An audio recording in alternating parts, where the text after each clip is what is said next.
بقينا في زمن عجيب وغريب. زمن ما بقاش فيه حرمة لأي شيء. أصبح فيه كل شيء مباح. في الجنازة ضاعت حرمة الموت وهبته، وبقينا نعتبر الموت حدث بنصوره ونسجله بس، وخصوصا لو المتوفي شخصية معروفة. بننسى حتى إننا نراعي مشاعر أهله ونحترم حزنهم.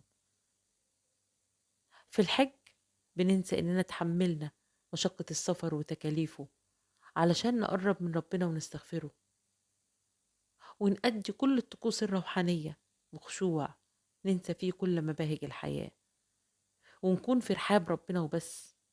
لكن للأسف بننسى كل ده، وبنهتم نصور وننزل صورنا على السوشيال ميديا وكأننا في فسحة أو رحلة، مش بين إيدين خالقنا.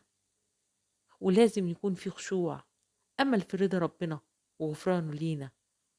حتى المرض والابتلاء أصبح المهم عندنا الشماتة ونشر الخبر والاستفادة منه، ونسينا إن البلاء من ربنا، وهو قادر إنه ينزل بلاءه علينا إحنا كمان. في الكوارث بعدنا عن المساعدة وضاعت الشهامة والنخوة، وأصبح همنا كله هو التصوير والتسجيل والنشر. إيه اللي جرالنا بجد؟ ضاعت مننا النخوة والطيبة والجدعنة.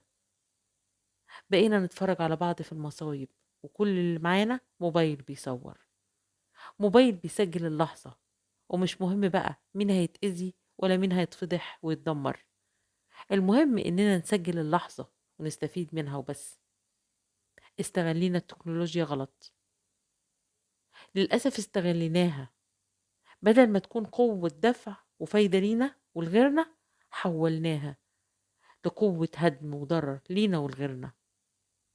يا ريت نراجع نفسنا ونراجع سلوكياتنا وقيمنا القديمة اللي فقدناها بسبب جنون السوشيال ميديا وبرقها الكذاب.